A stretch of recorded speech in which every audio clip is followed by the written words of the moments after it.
What's going on, guys? Welcome back, Leo Patzel Productions. Thank you very much for tuning in. In today's video, we're going to be having a closer look at this live streaming camera made by NearStream. The model number is VM33.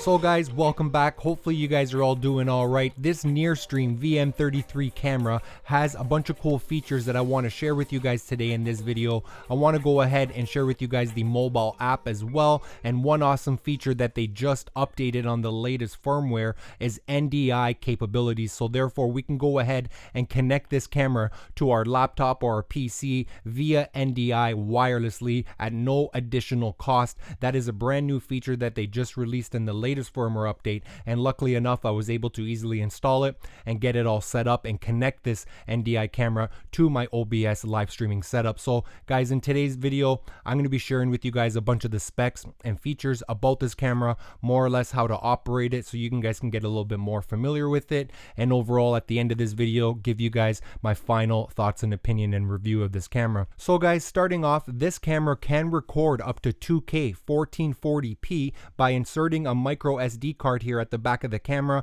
and we can live stream at 1080p. So this live streaming camera is only priced at $399 USD. I believe it's actually currently on sale at the time of making this video. So if you are interested, you guys are more than welcome to go ahead and take a look at the link down in the description of this video, which is going to take you directly to the NearStream website. And again, if I find any Amazon links that you can also purchase it on Amazon, I'll link those down there as well. So another couple of features that I wanted to share with you guys over here, we do have a 10 times optical zoom, which is going to be a 40 times hybrid zoom. So therefore, just to give you an idea, we're going to be able to have a nice wide angle shot, and we can also zoom in quite far. And I'm going to be sharing with you guys some tests throughout the later on in this video. In my case, I've been using auto exposure, auto focus, and auto white balance, and it has been working quite nice for me. So let's go ahead and have a closer look at the back of the camera so you guys can get a little bit more familiar on some of the connections that we have available to us. So starting off over here onto the top left hand corner, you'll notice that we do have a 3.5mm auxiliary input jack for a microphone, so we can connect an external microphone if we like to, for an example like a wireless microphone or like a shotgun microphone.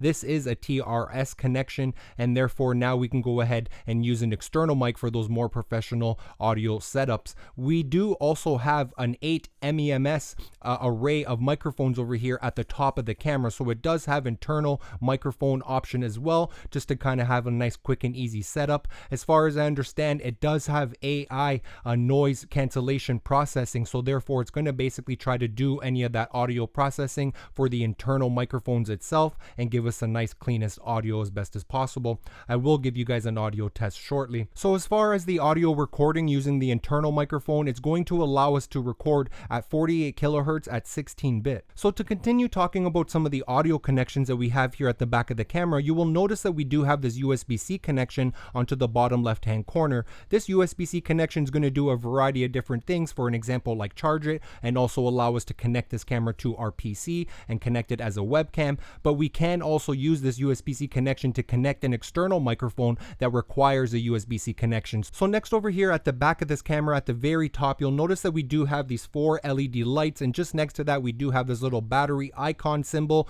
which is basically just going to display our battery life percentage. So again, the 4 LEDs pretty much represents 25% at each LED. And again, we're going to be able to have approximately 6 to 8 hours battery life with this camera, depending on if it's on standby mode or live streaming, or if you're doing some internal recording. I haven't done any specific testing as far as battery life, but as far as I understand, according to the manual and specs, it's going to last approximately 6 to 8 hours. So next over here at the back of the camera, just to the right of the 3.5mm input jack for the microphone, we do have this little tiny hole along with some text that reads RST, which stands for reset. So for whatever reason, if you do need to perform a reset, there is a little button to perform that reset. So moving along over here at the back of the camera to the bottom left hand corner, we do have that USB-C connection that we were talking about earlier. Again, it's going to allow us to plug in an external microphone via USB-C connection. It's also going to allow us to go ahead and charge this camera. And lastly, it's also going to allow us to connect this camera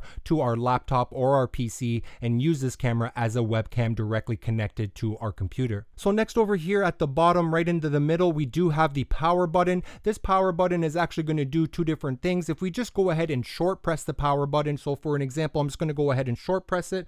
What that's going to do is illuminate the LEDs over here at the back that we have at the top, and it's going to show your battery life. So that's just a nice quick and easy way to see how much battery is remaining onto the camera. If we go ahead and actually press and hold it for approximately like 3 to 5 seconds until you hear a beep, as you guys just heard, now it's basically powering on. And again, now that it's powered on, you'll see that all 3 LED lights are illuminated because it's showing me that I have approximately 75% battery life. So finally over here onto the bottom right hand corner, we do have a micro SD card port, which is going to allow us to simply go ahead and insert a micro SD card, and therefore now we can go ahead and record our live stream or record just in general a video along with the audio to that micro SD card. So now that you guys are a little bit more familiar on all the connections over here at the back of the camera, let's go ahead and flip it around towards the front, and you will notice that we do have this green LED light illuminated just below the lens, which is basically telling us that the camera is powered on. At the bottom of the camera, we do also have a 1/4 thread hole mounting option, which is going to allow us to mount, for an example, like a camera base plate or a tripod base plate,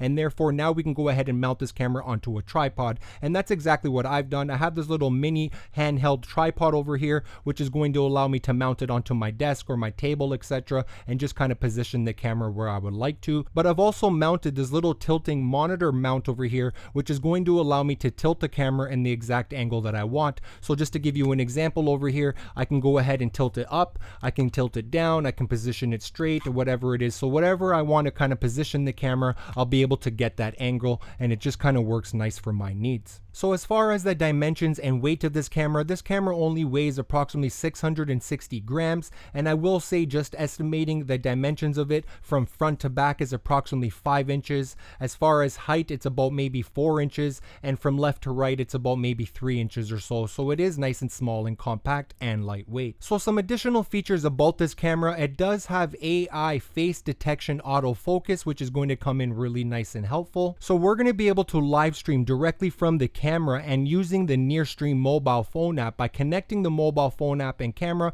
to our Wi-Fi connection that we have at our office, our home, or our church, for an example, and therefore we can live stream directly just like that right to different social media platforms, for an example YouTube, Facebook, Twitch, or also using the RTMP option as well. We can also connect our hotspot from our mobile phones to be able to live stream using the data from our mobile phones, or we can also purchase a network Ethernet adapter, which is basically a USB-C to network cable adapter connection, which is a power over Ethernet, a PoE connection, and therefore now we're going to be able to connect that adapter that you can purchase separately from the NearStream website and connect it over here via the USB-C connection that we have at the back. So therefore we do have a bunch of different options as far as providing a Wi-Fi connection or data connection, network hardwired connection to this camera for live streaming. So before we go ahead and have a closer look at the NearStream mobile phone app, I just wanted to share with you guys some additional features that I found in the mobile phone app very impressive and actually pretty interesting that I enjoyed using. So starting off with number one,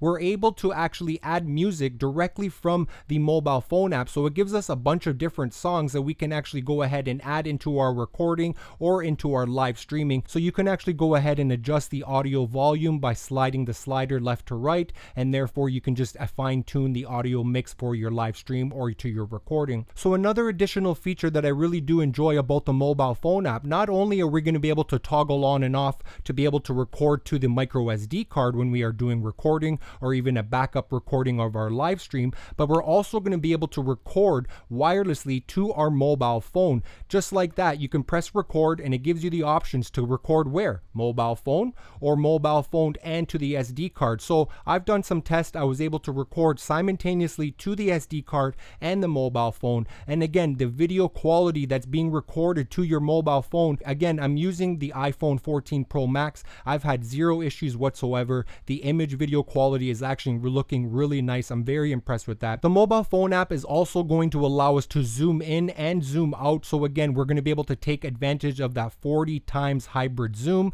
We're going to be able to adjust those audio levels as we were talking about. We're also going to be able to control the transitions and the effects, for an example, when we have multiple of these VM30 cameras. So if you have a multicam setup, therefore the mobile phone app is going to allow you to switch between each one of those cameras, between the different shots, etc., and just have everything nice and organized. So I really do like that as well. So the mobile phone app is going to give us a preview of whatever the camera is seeing or recording or live streaming, and therefore again we can initiate the live stream directly from the mobile phone app. We're going to be able to see the audio levels, we can monitor the audio levels, we can add music, we can do some transitions.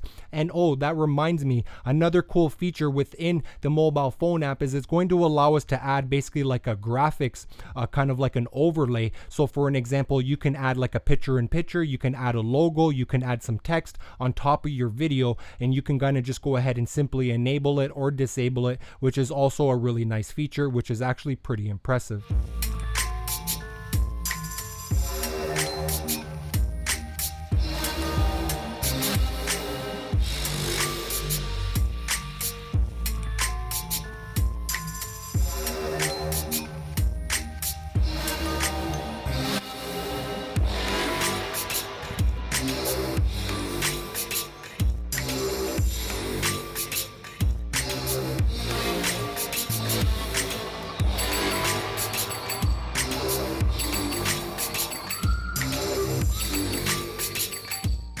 Alright guys, so check this out. This is a video test along with an audio test using the VM33 live streaming camera. I currently have the video quality setting set to 1080p. The camera is approximately 4 to 5 feet away from me. I am zoomed out as far as possible, so this is the widest angle that we're going to be able to get from this camera and this positioning right now. Again, I am recording to the mobile phone and to the micro SD card at the exact same time. So I'm just going to toggle between those two video files so you guys can let me know what you guys think, if you guys notice a difference between the micro SD card recording or to my mobile phone recording. I will also mention that I am using autofocus. I'm also using auto exposure, but as far as the white balance, I am using manual white balance. So let me know down in the comment section down below how you guys think the video quality looks along with how the audio sounds, and I'm looking forward to continue with the rest of the video and share with you guys my final review. Well guys, it looks like we reached that time of the video to give you my overall thoughts and opinion of the VM33 live streaming camera. If you guys cannot tell already throughout the course of this video, I'm definitely impressed with the options and features that we have available to us. The image quality looks quite nice. I will say from my experience, being zoomed out as far as possible or even zooming in a little bit, the image quality is going to be at its best. As far as audio, in my opinion, if you want to have the best audio, you're probably going to want to connect an external microphone, but we do also have the internal microphone if you just kind of want that plug and play. One of my favorite features about this camera is the NDI function, that we can go ahead and connect it to our PC wirelessly via NDI as long as we have it connected to the same Wi-Fi network IP address, which is a fantastic feature. Just like that, no additional cost, just an update, a firmware update is giving us that NDI feature, so I'm really impressed with that. Overall, the battery life has been working quite nice. The image quality that I'm able to record to the SD card, even to my live stream, all the different resolutions that I have available to pick within the mobile phone app, it's really easy to use. So overall, at only $399 USD, I think the VM33 is going to be a fantastic option for your live streams,